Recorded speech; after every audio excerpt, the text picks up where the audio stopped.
Malaysia gempar! TMJ terbang ke Eropah dengan niat suci mencarikan dana buat para atlet. Malah dapat oleh-oleh tak terduga dari Inggris. Mari kita mulai dari polemik bonus SEA Games 2025 berubah menjadi drama memalukan yang menyeret Malaysia ke sorotan tajam publik dan media internasional. Janji bonus besar yang diumbar sejak awal ternyata tak kunjung terrealisasi, membuat para atlet Malaysia terjebak dalam ketidakpastian setelah berjuang mati-matian membawa pulang medali. Pilgrimage, kata tua, kata berat, kata yang biasanya dipakai untuk perjalanan spiritual.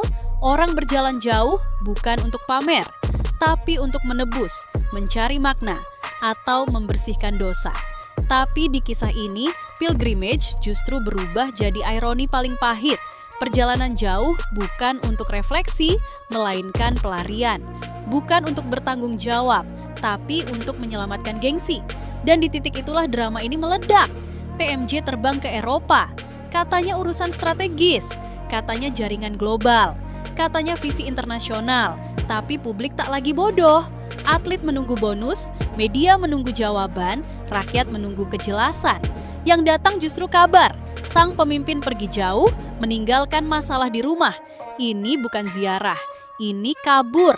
Ironisnya, makin jauh ia terbang, makin telanjang persoalannya. Karena krisis ini bukan soal kurang uang, ini soal terlalu banyak janji. Ini soal mulut yang lebih cepat dari kalkulator. Ini soal pemimpin yang terlalu sibuk terlihat besar, tapi lupa satu hal paling dasar, menepati kata. SEA Games 2025 seharusnya jadi pesta. Panggung kemenangan, momen atlet pulang dengan dada busung dan senyum lebar. Tapi bagi atlet Malaysia, kepulangan itu berubah jadi ruang tunggu. Tanpa nomor antrean, tanpa jadwal, tanpa kepastian. Bonusnya kapan? Sedang dibahas? Sudah ada angka? Kita lihat nanti, kalimat-kalimat kosong, datar, dingin, tidak sebanding dengan keringat, air mata, dan tubuh yang dipaksa melampaui batas di arena. Dan disinilah perbedaannya dengan Indonesia mulai terasa seperti tamparan. Indonesia tidak teriak, tidak konferensi pers berlapis-lapis, tidak jual mimpi. Satu kalimat saja sudah cukup, 1 miliar rupiah untuk emas. Titik. Tanpa embel-embel, tanpa syarat, tanpa drama. Atlet dengar, atlet percaya, atlet pulang dengan kepala tegak. Negara hadir. Selesai. Bandingkan dengan Malaysia, janji diumbar seperti brosur kampanye. Angka disebut tanpa kesiapan. Gengsi dipertaruhkan tanpa perhitungan. Ketika realitas datang menagih, yang muncul bukan solusi, melainkan koper dan boarding pass ke Eropa. TMJ berharap dunia luar bisa menambal lubang yang ia buat sendiri. Ia lupa satu hal, krisis kepemimpinan tidak bisa ditutup dengan pinjaman. Inggris menolak, dingin, tegas, bahkan terkesan sinis. Karena dari sudut pandang mereka, ini bukan bencana alam, bukan krisis kemanusiaan. Ini masalah internal yang seharusnya selesai di dalam negeri. Dan saat kabar penolakan itu bocor, runtuhlah sisa wibawa yang coba dipertahankan. Media Malaysia panas, netizen liar, atlet terpukul 2 kali, pertama oleh janji yang tak ditepati, kedua oleh fakta bahwa pemimpin mereka gagal bahkan ketika meminta tolong ke luar negeri.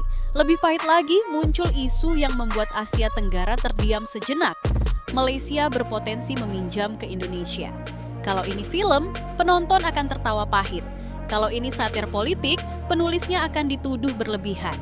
Tapi ini realita, dan realita kadang lebih kejam daripada fiksi. Bayangkan ironi itu.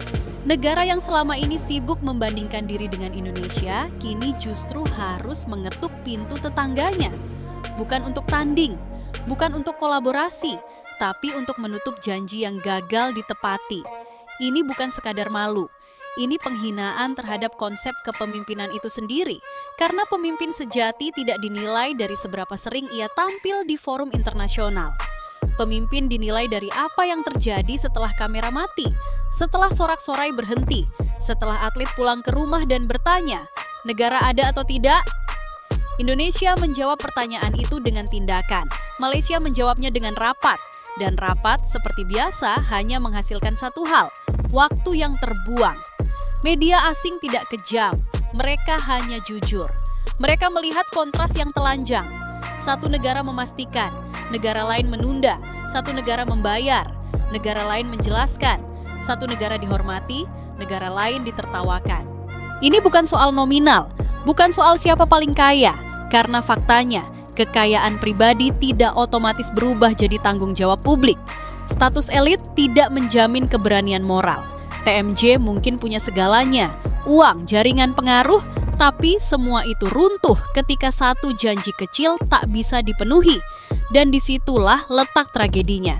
Karena atlet tidak minta istana, atlet tidak minta gelar, atlet hanya minta apa yang dijanjikan. Itu saja, Indonesia paham itu.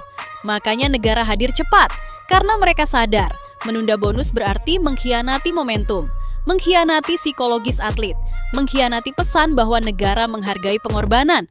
Malaysia justru sebaliknya, momentum dibiarkan busuk, atlet digantung, publik dipusingkan, dan pemimpin sibuk menyelamatkan muka. Lucunya, makin sibuk menjaga gengsi, makin terlihat kosongnya substansi. TMJ ingin terlihat global, tapi lupa mengurus lokal, ingin dipandang besar, tapi abai pada hal paling mendasar, ingin menyaingi Indonesia, tapi tertinggal jauh dalam satu aspek krusial, keberpihakan. Indonesia tidak sempurna, tapi dalam soal ini, mereka melakukan satu hal yang sangat jarang di Asia Tenggara, tegas. Tidak semua keputusan butuh diskusi panjang. Ada saatnya negara harus berkata, kami bertanggung jawab. Indonesia melakukan itu, dan dunia melihat. Malaysia justru menjadikan bonus atlet seperti proposal startup. Pitching ke sana-sini, menunggu investor, padahal atlet bukan produk. Mereka manusia, mereka pejuang.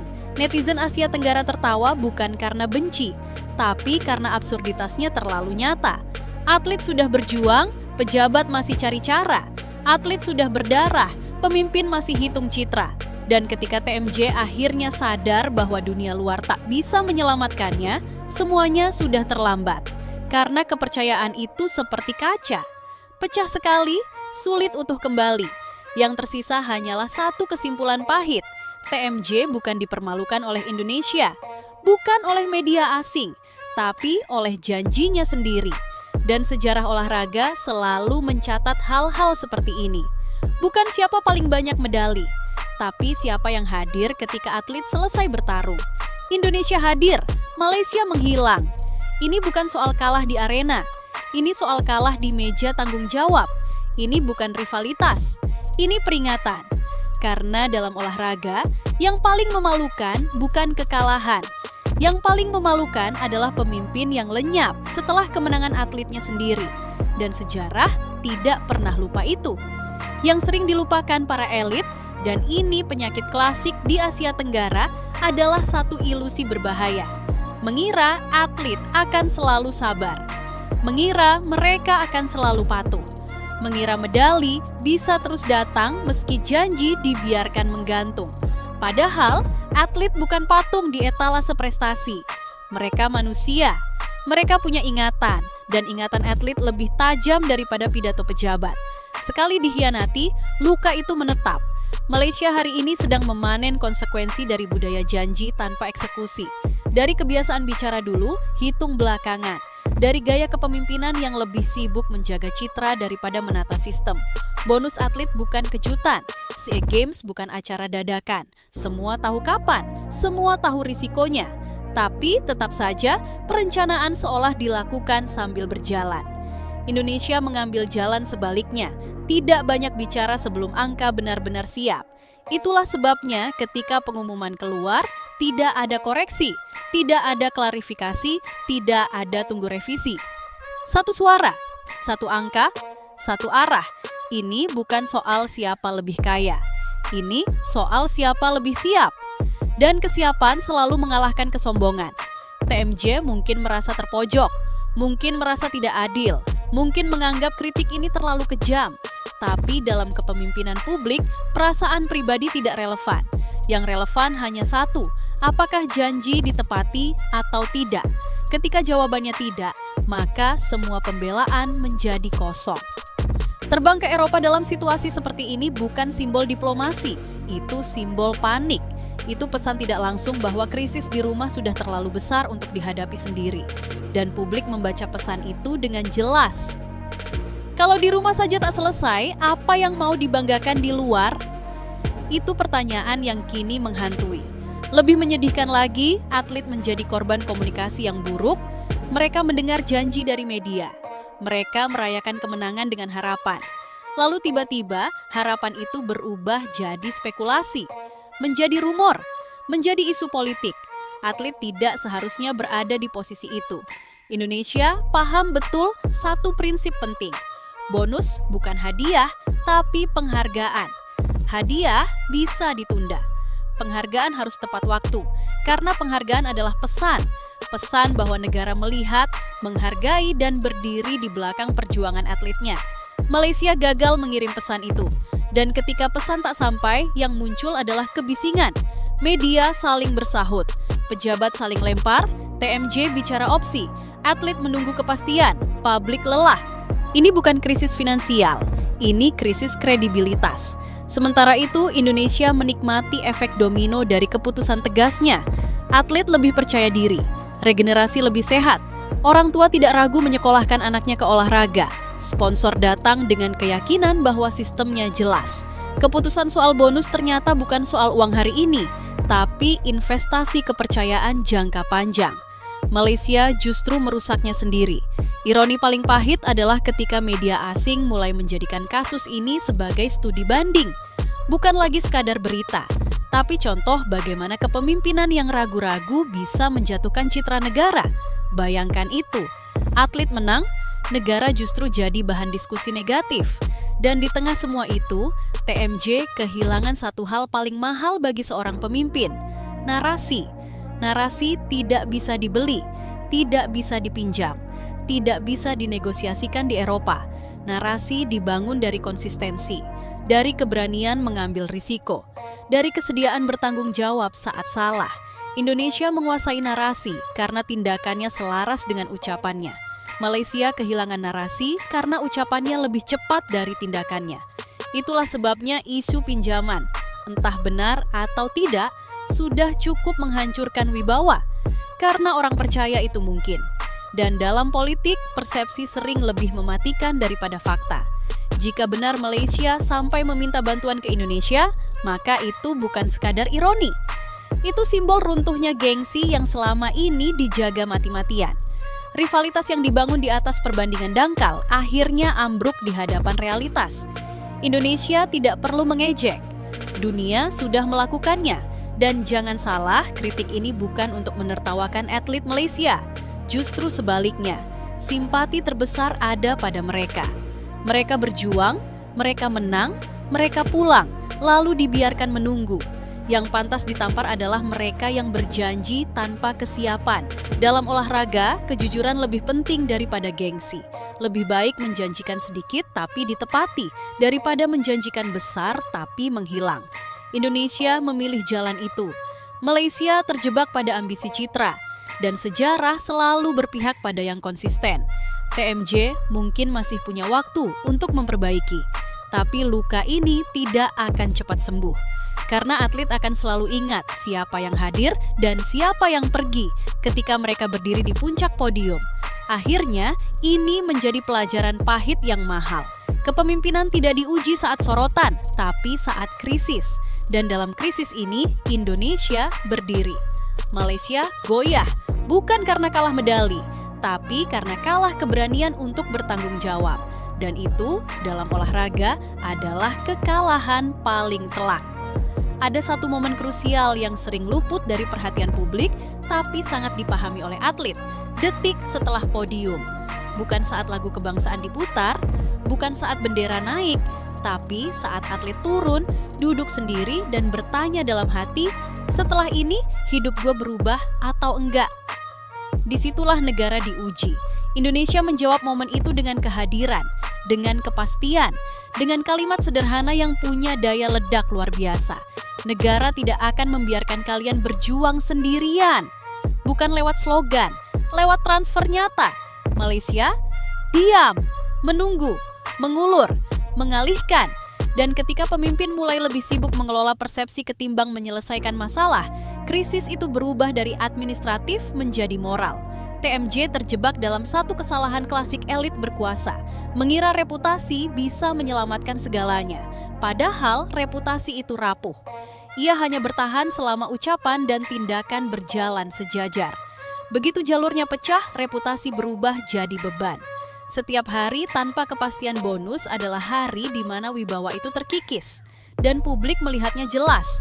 Media sosial bukan lagi arena propaganda. Ia jadi ruang pengadilan. Setiap pembelaan dipatahkan dengan satu pertanyaan sederhana. Kalau memang siap, kenapa belum dibayar? Tidak ada jawaban elegan untuk pertanyaan itu. Yang muncul justru jargon, opsi sedang dibahas, mekanisme diproses, semua pihak diminta bersabar. Kalimat-kalimat yang terdengar cerdas di ruang rapat, tapi hampa di telinga atlet. Indonesia tidak mengandalkan jargon, mereka mengandalkan keputusan. Inilah bedanya pemimpin yang memahami psikologi atlet dengan pemimpin yang hanya memahami politik citra.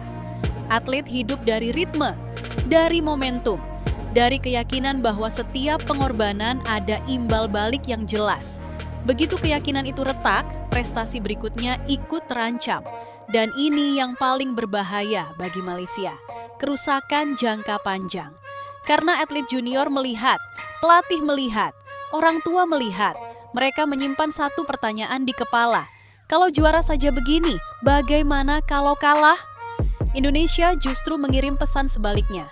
Menang dihargai, kalah dibina, negara konsisten, sistem jelas. Itulah sebabnya Indonesia tidak perlu memaksa narasi, dunia yang mengangkatnya. TMJ mungkin merasa diserang, tapi kritik ini lahir bukan dari kebencian, melainkan dari kekecewaan kolektif terhadap kegagalan paling mendasar, menepati janji. Kepemimpinan bukan soal berani bicara besar, kepemimpinan soal berani membayar konsekuensi dari ucapan sendiri. Dan saat TMJ memilih terbang ke Eropa, ia tanpa sadar mengirim pesan simbolik yang sangat buruk. Masalah ini terlalu besar untuk saya hadapi di rumah. Padahal justru disitulah seorang pemimpin seharusnya berdiri. Bukan di bandara, bukan di forum internasional, tapi di depan atletnya sendiri. Kita harus jujur, tidak ada satupun negara yang bangkrut karena membayar bonus atlet. Tapi banyak negara runtuh reputasinya karena gagal menghargai pengorbanan mereka.